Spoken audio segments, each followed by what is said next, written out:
Friends, listen to this. God opposes the proud. Kaya you better go. So paano na? May pag-asa pa ba tayo? Paano ko alam ko nang mayabang ako? May pag-asa pa ba?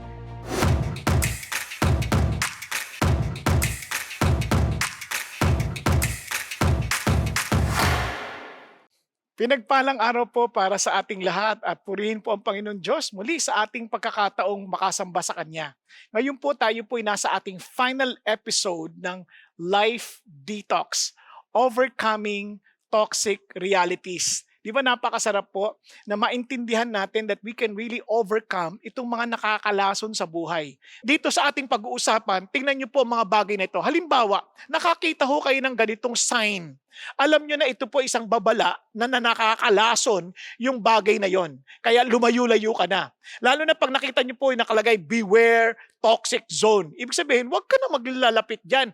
It will endanger your life. Now, ito pa po, warning. Di ba? Minsan makakita kayo, beware of dogs. Sinabihan na kayo, binalaan na kayo. Sabi niya, hindi na kami ang responsable sa anumang pinsala o kamatayan kung hindi kayo makikinig. Kaya ganun din ang Panginoon Diyos. Nagbibigay siya ng babala sa atin upang tayo hindi mapinsala o mamatay. Kaya ang ating talakayin ngayong hapon ay beware of pride. Nabalaan ka na, so be humble. So kung alam mo ng gantong babala, ano dapat mo gawin? Ay lumayo ka na. You better go. You better go. Bakit ho go? Remember the words. God gives grace to the humble and God is opposed to the proud. You better go. Nagkakaintindihan? Now, yan po hindi natin inimbento. Yan po ay galing po mismo sa salita ng Panginoon Diyos. Tingnan po natin sa 1 Peter chapter 5. Sabi niya, all of you. Now, bakit po all of you? Tandaan niyo yung context ito. Yung sa unang talata ng chapter 5, tinutukoy niya po yung mga elders. At sabi niya sa mga sumunod, so talatang 5, yung unang bahagi, sabi niya, you younger men. In other words, ito, nagtalaga ako ng elders or leaders, at kung hindi ka elder, you are part of the younger men. Kaya sabi niya, you be subject to your elders. At all of you, whether you're elder or you're a younger man, isa lang sinabi niya, all of you, clothe yourselves with humility toward one another. Yung pong ibig sabihin ng clothe yourself, parang yan po naglalagay po ng belt of, parang apron or belt, nagsinusuot lang ng mga alipin, no, para ma-distinguish yung alipin sa hindi. Ngayon, yung alipin, wala ho sariling karapatan yan. Ang karapatan lang nila ay sumunod sa kanilang amo at tinalaga lang ng amo. Ibig sabihin, talagang may mga sobrang limited lang ang kanilang karapatan. Pero, sila po'y nagpapasakop ng lubos. Sabi niya, kaya you are to serve one another. In other words, treat yourself as each other. Bawat isa sa inyo, isipin nyo na you have no right but to serve.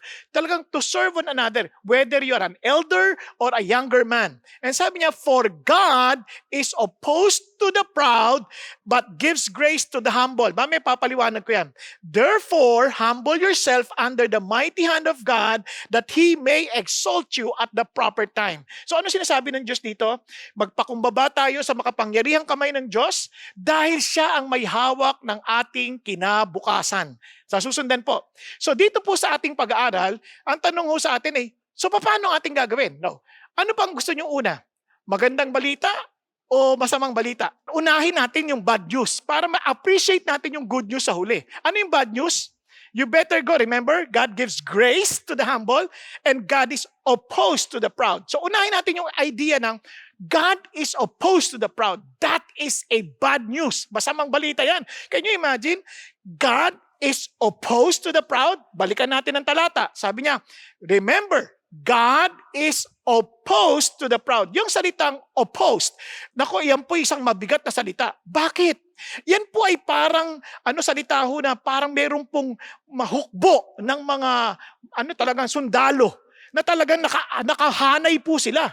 And they are ready for battle para salungatin ang sino mang galit. Yung parang kaaway ng Diyos. Ibig sabihin, He's willing na talagang salungatin ang sino mang mayabang. Kaya ang idea nito, talagang they are to resist, to oppose, at maging galit tugo sa mga mayayabang. Mabigat yun ha. At hindi lang yan. Yan po ay nasa present tense. Kung mapapansin nyo, God is opposed to the proud upang sabihin na talagang ang Diyos hindi nawawala ang galit sa mga mayayabang. Type nyo ba yan? Alam nyo po ba ang bigat ho niya sa mga kawikaan na binanggit ho sa Proverbs? For example, tingnan ho natin ang Proverbs 16, verse 5.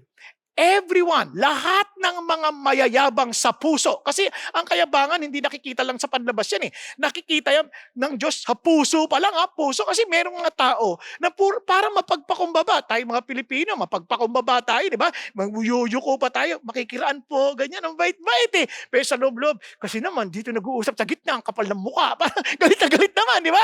Parang sa puso, alam ng Diyos yung galit at yabang natin. And sabi ng Diyos, is an abomination to the Lord. Alam niyo ba yung ibig sabihin ng abomination?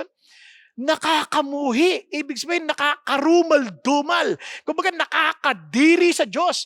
Ubod ng galit ng Diyos. At sabi niya, tinitiyak ko kayo. Sabi niya, hindi siya pwedeng hindi maparusahan. Ganun ang galit ng Diyos sa kayabangan. At hindi lang yun. Pag binasa niyo pa ng tuloy-tuloy yung Proverbs, magugulat kayo, sabi niya, yung kayabangan, yan ang simula ng kasiraan. At ang mayabang na espiritu, sigurado madadapa. Yun ang sabi ng Panginoon Diyos. Kaya yan po ay hindi binabaliwala. Dapat siniseryoso natin ang bagay na yan. Lalo nyo pang magugulat kayo pag binasa nyo pa yung Kawikaang Kabanatang 6. Sabi niya may 6 na bagay na galit ang Diyos. At may 7 bagay na talagang kinasusuklaman ng Diyos. At alam nyo kung anong una dun sa 7 bagay? Haughty eyes. Ha? Haughty eyes? Ano ibig sabihin ng haughty eyes? Tingin pa lang, mayabang ka na. Oh, paano malalamang mayabang ka pag sa tingin pa lang? Unang-una, pag ang tingin mo, hindi mo nakikita ang Diyos sa sitwasyon. Ang nakikita mo lang yung sitwasyon at hindi mo nakita yung Diyos na namamahala sa sitwasyon. Kung kahit ikay nagre-reklamo, ikay nag-aalala, yan ay kayabangan. Kaya ka natatakot, ganyan. Kaya ay kayabangan. Yung iba naman, ang haughty eyes ay yung tingin mo sa kapwa mo, minamaliit mo siya, sa halip na siya ipaglingkuran, hinuhusgahan mo pa. Hinahanapan mo pa siya, kinasusuklaman mo siya, hindi mo siya mapatawad. Yan, haughty eyes yan. Now, kaya ingat ho tayo. Beware of pride. Dapat pag-ingatan natin yan, maging mapagmatsyag tayo, maging mapagbantay tayo sa ating sarili dahil ang kayabangan, ang laso ng kayabangan, hindi ito basta-basta napapansin. Alam niyo po si Saul, napaka mapagpakumbaba naman yan. Sa totoo lang, he started bababa. Kaya sabi nga ni Samuel, is it not true? Di ba totoo na ikaw ay nagaling ikaw ay maliit sa inyong sariling pananaw? Sa iyong sariling pananaw, maliit ka eh. Hindi ka naman wala ka naman pagmamalaki, parang ganyan. Pero ginawa kang pinuno ng iyong tribo ng Israel, ng mga tribo ng Israel. At hinirang ka pa ng Diyos para maging hari ng Israel. Wow! Ano, ayaw mo pa ba yan? Tapos tinan niyo po, kaya naman mula sa Kabanatang 11 hanggang sa mga unang bahagi ng Kabanatang 13, si Saul ay talagang maayos naman po. Kaya lang hindi niya napansin yung yabang unti-unti na nagmamanifest. Marahil maging siya, hindi niya alam na nagyayabang na siya. Now, paano natin nalaman? Sa Kabanatang 13, hindi na siya accountable kay Samuel. Anong ibig kong sabihin? Di ba kung sabi ng 1 Peter, elders, tapos young men, etong si Saul, bagamat siya'y hari, siya pa rin ay nagpapasakop dapat kay Samuel. Kasi si Samuel nagbigay ng instruction sa kanya. Sabi ni Samuel sa kanya, intayin mo ako ha. Sa ika-7 araw na ganito, darating ako at intayin mo ako. Tas ang mag-aalay pa rin, hindi siya. Kundi mayroong tinalaga ang Diyos para magbigay ng alay sa Diyos, hindi yung hari. Ganun pa man, hindi siya sumunod. Hindi siya nakinig kay Samuel. Yung hindi pagsunod kay Samuel, ay parang hindi ka na rin sumunod sa Diyos. Alam niyo minsan, mayroong authority sa binibigay ang Diyos sa atin. Kunyari, sa mga babae, asawang lalaki. Yung mga lalaki, meron silang mga authorities din na sinusunod. So, sa madalit salita, kapag hindi ka sumunod sa itinalaga ng Diyos na authority, hindi ka na rin sumusunod sa Diyos. So yan ay uri ng kayabangan. Kasi ang kayabangan is we're edging God out. Kaya nga ego eh. Inaalis natin ang Diyos sa equation. Sinasantabi natin ng Diyos. Kaya pag hindi tayo sumunod sa Diyos, sinasantabi natin, kayabangan yon. Now, tingnan niyo po ha. Sabi niya, but Samuel said, anong ginawa mo? Sabi niya, kasi po yung mga tao po nangagkalat na. At hindi ka dumating sa tamang araw na pinag-usapan natin. At tingnan niyo po yung mga Pilistino, yung mga kalaban namin, nagtitipon na ho sila sa Mikmas Napansin niyo po ba yon? So tingnan niyo po ang kayabangan ha. Ang kayabangan, hindi ka na nga sumunod, nag-i-excuse ka pa. Yung parang sinisisi mo pa ngayon si Samuel. Sabi ni Samuel, magkita tayo sa ano to. Hindi siya dumating sa ine-expect ni Saulo na panahon. Hindi siya makapag-intay. Alam mo na kagad, pag mayabang ka, hindi ka makapag-intay. Ayaw mong nag-iintay. Ganyan ang mga mayabang. Huwag mo akong pinag-iintay-intay ha. Parang ganyan. So, ngayon, magbibigay pa siya ng dahilan. Meron pa parang gusto niya i-please yung mga tao. Uy, nangkalat na kayo. Halika dito. Parang he's now trying to control the people. Hindi mo tao yan. Tao ng Diyos yan. Let God control them. Sa'yo, sa Diyos ka manalangin. Kasi yun ang lapit ka sa Diyos, Panginoon. Nagkakalat na po sila. Hindi yung gagawa ka ng sarili mong paraan. Samantalang ang sabi sa'yo ng Diyos, mag-intay ka. Tingnan niyo po ginawa niya. Bukod sa sinisisi niya si Samuel, gumagawa siya ng excuse, nagwo-worry siya, kasi yun ang mga taong mayabang tingnan niyo pa ha. Ang sabi ni Samuel, naku, yung ginawa mo, alam mo na yon. Sabi niya, hindi ka sumunod sa pinag-uutos ng iyong Panginoon na iyong Diyos. Pinag-utos niya sa iyo yun tingnan niyo ha. Ngayon, sabi ng Panginoon, sana itataguyod niyang iyong kaharian ng walang hanggan. Pero dahil dyan, yung kaharian mo, hindi na magtatagal. You see? Dahil sa kayabangan mo na hindi ka sumunod sa paraan ng Diyos, isinantabi mo ang Diyos, hindi ka nagpasakop sa Diyos. Sabi niya, salungat na ang Diyos ay ngayon. Bakit? Hindi na magtatagal ang iyong kaharian. Yung Panginoon na talagang ang Panginoon na mismo maghahanap ng tao na malapit sa kanyang puso. Ibig sabihin, talagang nagpapasakop sa kanya. Sabi ganon, at siyang itatalaga niya bilang pinuno, look at the words, ng kanyang mga tao. You see, hindi tao ni Saulo yun, tao ng Diyos yun. Kaya you need to bring the issue to God. Now, dahil hindi ka sumunod sa Diyos, yan ang dahilan. Ang hindi pagsunod sa Diyos ay kayabangan. Nagkakaunawaan po. Friends, tandaan nyo ang sakit nun ha. Ni-reject ng Diyos si Saul. Bakit? God opposes the proud. At yung kanyang mata ay haughty. Bakit kamo? Dahil nung nakita niya na nagkalat ang tao, nakakalimutan niya ang Diyos. Siya na gumagawa ng paraan. Ang nakikita niya, nagkakalat na tao. Hindi niya nakikitang ang Diyos na may hawak na lahat ng bagay. Dapat dun siya tumingin. Kaya ano sinabi ng Lord? Ito pang, kita niyo kayabangan ni Saul ha? Saul, tingnan niyo. Sabi niya, sa 1 Samuel 15, Samuel rose early in the morning to meet Saul.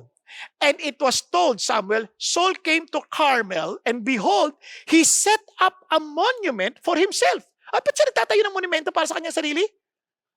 Sa palagay niyo, bakit? Obviously, he wants to honor himself. Gusto niyang dakilain siya ng tao, hindi siya makalimutan ng tao, at sa madalit salita, kinukuha niya ang kalwalhatian ng lahat ng kanyang accomplishments sa halip na ibigay niya sa Diyos na nagbigay sa kanya ng posisyon at kakayanan. Now, ito pang malumpit na ginawa ho ni Saulo. Hindi ho talaga siya sumunod sa Diyos na naman kasi binigyan na naman siya pagkakataon, inutusan siya na patayin yung mga Amalekita dahil makasalanan sila sa Panginoon Diyos. At alam yung ginawa niya? Naku, nagsinungaling pa. Ang mayayabang na tao, sinungaling yan madalas. Kasi siyempre gusto niya proteksyonan ng kanilang sarili. Tingnan sabi niya. Sabi niya gano'n, sinunod ko po yung pinag-uutos ng Panginoon ha. Ano sagot na? Sabi ni Samuel, bakit naririnig ko pa rin ang ingay ng mga tupa, yung kalang mga, ganyan. Naririnig ko. Tapos naririnig ko rin yung tunog ng mga baka. Bakit naririnig ko? Dapat lahat yan nalipol na? Dapat ba wala na yan? Tapos alam niyo po ba, doon pala makita niyo, nag-compromise na siya dahil hindi niya pinatay lahat. Kinili niya yung magagandang tupay, matataba, at ang pangako niya, parang, iaalay ko yan kay Lord. Sabi ni Lord, hindi. Sabi niya, bakit hindi ka sumusunod sa tinig ng Diyos? Sabi niya, di ba dapat sumunod ka sa tinig ng Diyos? Yan ang laging sagot, kasi yung mga tao kinuha nila yung mga yung mga yaman, kinuha nila yung mga tupa, yung mga oxen. At para bibigay namin 'tong choices na na mga yaman na 'to sa Diyos. Ang sabi ng Panginoon, alam mo, ang pagsunod sa Diyos ay higit na mabuti kaysa sa sakripisyo. At tandaan mo, ang rebelyon ay kasing kasalanan ng mangkukulam. At ang di pagsunod or insubordination ay pareho ng pagkakasala ng pagsasamba sa Diyos-Diyosan. Tinanggihan mo ang salita ng Diyos, kung kaya't naman, tinatanggihan ka rin ng Diyos bilang isang hari. He was rejected because God opposes the proud. Ang proud na tao, mas concerned sila sa kanilang reputasyon kaysa sa kanilang karakter. Nung nirebuke na siya ni Samuel, ano sabi niya? Nagkasala ako. Nagkasala ako. Talagang natakot ako sa mga tao. Hindi pa rin siya hindi niya pa rin naamin talaga siya may kaproblema. Lagi niya sinisisi pa rin niya. Natakot kasi ako sa mga tao. Nakinig ako sa kanilang tinig. And alam mo, sabi niya, nagkasala ako, pero please, parangalan mo naman ako sa harapan ng mga leaders ko at sa harapan ng mga taga-Israel. Para naman makabalik ako at sasamba ako sa Diyos. Gina. Para sabi niya, wag mo naman ako ipahiya. You see? He was more concerned about his reputation. Alam niyo po, dahil diyan, God rejected him. God rejected him in his position as a king. At ang lungkot po nun, mababasa niya sa 1 Samuel 16, iniwan na rin siya ng Holy Espiritu ng Diyos, at dahil doon, palagi na siyang takot. Yan, kasi when God is opposed, bawawalan ka ng kapayapaan, hindi ka na masyado magiging masaya, tapos lagi ka natatakot, insecure ka na. So paano pong pinakita lalo ng Diyos na siya'y salungat na kay Saulo? Alam niyo kung ano nangyari? Lahat ng planuhin niya, bigo. Laban kay David, maging sa kanyang anak, bigo. Ang lungkot, no? Kaya pag salungat na ang Diyos sa atin, hindi na tayo mapapahinga. Kasi makikita natin maging ang Diyos laban na sa atin. At ang pinakamalungkot, nung namatay si Saulo, patay ang kanyang 3 anak, ang kanyang armor bearer, at maging lahat ng kanyang mga tao na malapit sa kanya, patay silang lahat. At pinugutan siya ng ulo at sinabit ang kanyang katawan sa pader ng Betshan. Diba nakakalungkot yun? At alam niyo kung sino pumatay sa kanya? Sabi ng Panginoon Diyos sa 1 Chronicles 10:14, God killed him at ibinigay ang kaharian kay David, ang anak ni Jesse. Friends, listen to this. God opposes the proud. Kaya you better go. So paano na? May pag-asa pa ba tayo? Paano ko alam ko nang mayabang ako? May pag-asa pa ba? Praise God, because God gives grace to the humble. Di ba? Meron pong pag-asa. Sabi ulit, balikan natin. God gives grace to the humble. Therefore, humble yourself. Kung naging mayabang ka, humingi ka ng tawad, lumapit ka sa Diyos. Kasi He gives grace to the humble. Ano ibig sabihin ng grace? Di ba? Anong ibig sabihin ng grace na yan? At yung kinabukasan mo, nasa kamay ng Diyos, sabi niya, the mighty hand of God that He may exalt you at the proper time. Iaangat ka ng Diyos. So ano ibig sabihin nun? You see, yung humility, hindi mo minamalit yung sarili mo. Kasi pag mamalit sa sarili, mayabang pa rin yan. Di ba? Halimbawa, may kaloob ka, marunong kang kumanta, tapos, sabi ng Lord, maglingkod ka sa pag-awit. Sumama ka sa sa paglilid ng worship. Ay, ayoko, nahiya ako. Baka sabihin lang, mayabang ako. Mayabang ka nga. Kasi pag naisip mong nahihiya ka, nakafocus ka sa sarili mo, hindi ka nakafocus sa Diyos. Pag sinabi ng Diyos gawin mo, huwag kang mahiya-hiya. Kasi it's not about us anymore. It must be God-centered. Ang totoong humility, we do not think of ourselves at all. We think of God. Hindi ko sinasabing hindi na tayo mag-aayos, hindi ko sinasabing hindi na tayo manliligo, hindi ko sinasabi yun. Because everything we do is all for His glory. Kaya nga, it's also an ego. Ano yung ego? Exalt God only. Yun nga sabi ni Pastor Peter kanina umaga Ang ganda-ganda. Sabi niya, kung we edge God out, which is pride, ang humility, we exalt God only. Wala nang iba. Kaya here is the grace of God. Yung generous favor ng Diyos. Yung bang sinasabi ng Diyos, eto, bibiyayaan kita. Kahit hindi ka karapat dapat at lahat ng ito'y dahil lang din sa akin, bibiyayaan kita. Si David, pag-isipan nyo, si David, ano naman ang meron si David? Isa lang isang pastol ng tupa. Maiisip mo ba yung magiging hari ng Israel at may bibilang pang isa sa pinakadikilang hari ng Israel? Isipin niyo po. Isipin niyo, pastol lang ng tupa yan eh. Parang kung sa panahon natin to, ano yan, kutsero, magiging presidente ng Pilipinas? Na parang hindi naman lang nakapag-aral? Isipin niyo kung gano'n, pero ang Diyos, pag biniyayaan ka niya, dahil ikaw'y mapagpakumbaba, wow, talaga naman. Kaya ito ang magbibigay sa ng kapangyarihan para paglingkuran ng Diyos. Ito magbibigay sa ng kapangyarihan para lagpasan ng lahat ng pagsubok, para magawa mo yung pinagagawa ng Diyos. Ito rin ang nagbibigay sa ng kapangyarihan para maluwalhati ang Diyos. Ito rin ang magbibigay sa ng kapangyarihan para mapagtagumpayan ng lahat ng pagsubok ng buhay. That's the grace of God.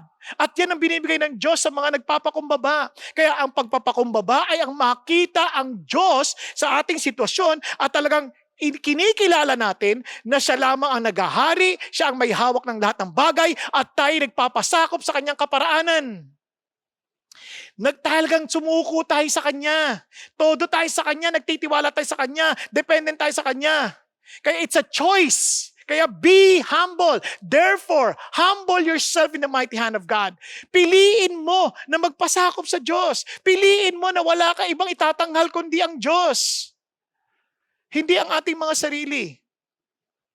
Kaya ito po ang hamon ng Diyos. Tingnan niyo kung paano siya magbigay ng pabor. Sabi ng Proverbs 18:12, humility goes before honor. He honors the humble man. Inaangat niya, pinararangalan niya. Grabe, no? Lahat na nagpaparangal sa Diyos, pinaparangalan niya. Sabi niya, and whoever exalts himself shall be humbled, and whoever humbles himself shall be exalted. Hindi lang ito pamumuhay ng simple. Ito ay simpleng si Jesus lang ang pinamumuhay. Are you following? Yan ang humility. And look at what happened. Tingnan si David. David was prospering. Look at how God shows His favor. Prospering in all His ways. Sabi niya, for the Lord was with him. Ano yung favor? The Lord Himself is with David. Doon pa lang, panalo na siya. Tingnan nyo naman how the Lord protected David from all of his enemies. Pag nabasa nyo yung kanyang prayer sa 2 Samuel 22, makikita nyo doon yung prayer niya. Sabi niya talagang, nakita mo, my God, my rock, in whom I take refuge, my shield and the horn of my salvation, my stronghold and my refuge. Sabi niya, my Savior, you save me from violence. I call on the Lord who is worthy to be praised, and I am saved from my enemies. Hindi sinabi, natakasan ko lahat ng kalaban ko dahil ang galing ko. Magaling ako sa sandata. Hindi. Because I call on the Lord. That's humility. In my distress, I called upon the Lord. Yes, I cried to my God. Hindi lang basta tumawag, umiiyak ako sa Diyos. From His temple, He heard my voice. Kaya nagwo-worship siya sa Diyos. Kaya maraming tao, they claim to be followers of Jesus Christ, pero tamad na tamad sila mag-worship. Gusto nila madali lahat. Kaya sabi niya, and my cry for help came into His ears. He find no strength and protection only from God. That's talagang sa Diyos lang siya nagtitiwala. Yan ang totoong humble na tao. Perfect ba si David? Hindi. Batid ng bawat isa sa atin. Alam natin na si David ay nagkasala. Big time! Nagkasala siya kay Uriah. Isipin nyo, pinapatay niya si Uriah sa magitan ng paglalagay sa kanya sa harapan ng digmaan. Inagaw yung asawa ni Uriah. Isipin niyo po yun. Parang kumbaga sa Tagalog, niyurakan niya si Uriah. Pero nung sabihin sa kanya ni Nathan, you are the man. Nung nirebuke siya, wala nang excuse. Ano sabi niya? I have sinned against the Lord. Iyak siya. Kaya mababasa niyo paano siya humingi ng tawad sa Psalm 51. Sabi niya, Lord, patawarin mo ko. Maawa kayo sa akin. Hindi na nagkunwari. Sabi niya, Alam ko ang kasalanan ko. Ang kasalanan ko higit na sa akin. Sa inyo lang ako nagkasala. Sa'yo ako gumawa. Hindi yung nagkasala ako sa kanya, hindi, sa inyo ako nagkasala. Tandaan natin yan, every time we fail God, we are failing God, not human beings. Nagsinungaling tayo sa tao, kay God tayo nagkakasala. Just imagine, until we see that we are sinning against God, I doubt kung tatalikuran natin ating kasalanan. Kaya sabi niya, kaya naman Lord, pag hinusgahan mo ko, matapat kayo, wala ako may tatanggi. And look at this. Hindi niya sinabi, mangangako ako sa iyo, patawarin mo ako, mangangako ako sa iyo, magpapakabait na ako, ito na gagawin ko. Hindi, ito sinabi niya, Lord, linisin mo ako ng iyong hyssop, and I shall be clean. Wash me, and I shall be whiter than snow. In other words, all of my cleanliness depends on you. It's like saying to Jesus, Lord, wala akong karapatan sa langit, kundi kayo lamang. Kayo lamang po ang maglilinis sa akin, hindi ko po kaya. Wala po akong kakayanan para maging katanggap-tanggap sa inyo unless you blot out my iniquities. And the Lord answered that prayer. You know why? He gave His only Son, Jesus Christ, to cleanse us from our sin. The one who knew no sin became sin on our behalf. At ganun din nangyari kay David. And ang ganda na sabi ni David, look at the words. Kung kita niyo talagang alam mong he was a broken-hearted. And sabi niya, the sacrifices of God are a broken spirit, a broken and a contrite heart. Oh God, you will not despise. Lord, hindi mo po tatanggihan taong lumalapit sa iyo na may basag na puso. Talaga nagpapakumbaba, walang ipagmamalaki sa Diyos. Alam niya, nagkasala siya sa Diyos. Kaya mga kapatid, may pag-asa tayo. Yes, kung nagkamali ka, anong kailangan mong gawin? Minsan pilit tayong gumagawa ng sarili nating paraan, mabuhay on our own ways. Pagod na tayo. Anong sagot ng Diyos? Sabi ni Jesus, come to me. Kayong mga napapagal at nabibigat ang lubha, lumapit kayo sa akin, bibigyan ko kayo ng kapahingahan. Pero paano, Lord? Kunin mo ang aking pamato. Ano ibig sabihin? Ako bilang yung magsasaka, kunin mo yung pamato ko para sa'yo. Matuto ka sa akin dahil ako ay mahinahon at mapagpakumbaba ang puso. Sabihin, maging mapagpakumbaba ka rin, maging mahinahon ka din, matuto ka sa akin, gayahin mo ako. Anong ibig sabihin nun, Lord? Kasi kung mayabang ka, hindi ka mapapahinga. Habang iniisip mo lagi sarili mo, hindi ka mapapahinga. Katulad na nangyari kay Saul. Kasi salungat ang Diyos sa mga palalo at mayayabang. Pero kapag nagtiwala ka na sa akin, I will decide for you what is good and what is bad. And you just follow me as your Lord, and I will give you rest for your souls. And tandaan mo, ako gumawa sa iyo. At ako rin ang may alam ko anong nararapat sa iyo. For my yoke is easy and my burden is light. Kung magpapakumbaba kang aaminin mong kailangan mo si Jesus, lumapit ka. Dahil si Jesus ang tunay na tagapagligtas at ang Panginoong karapat-dapat sambahin. Kaya nga, kung gusto mong malaman kung ikaw ay mapagpakumbaba, tingnan mo to sa mga batayan na to, sa panukat. Tingnan mo lang sa panukat, ha? Ito, paano lang, parang guide lang to. This is not exhaustive. Una, may pahinga ka ba sa kapangyarihan o pamamahala ng Diyos? Nararamdaman mo ba yung pangailangan na ang Diyos ang naguhusga at siyang naghahari? Pangalawa, ikaw ba'y lagi nagpapasalamat na pag nakikita mo ang meron ka, talagang sinabi mo, Lord, thank you for this. Dahil alam mo, ito'y galing sa Diyos, biyaya niya lang. Madali ka bang magpatawad para sa pangatlong marka? Kasi pag hindi ka marunong magpatawad, sabi mo, hindi mo kailangan ng kapatawaran. Dahil tayong lahat ay nagkakamali. Kaya dapat tayong magpakumbaba na aminin na tayo rin ay tao na nagkakamali at kailangan tayong magpatawad dahil kailangan din natin ng kapatawaran.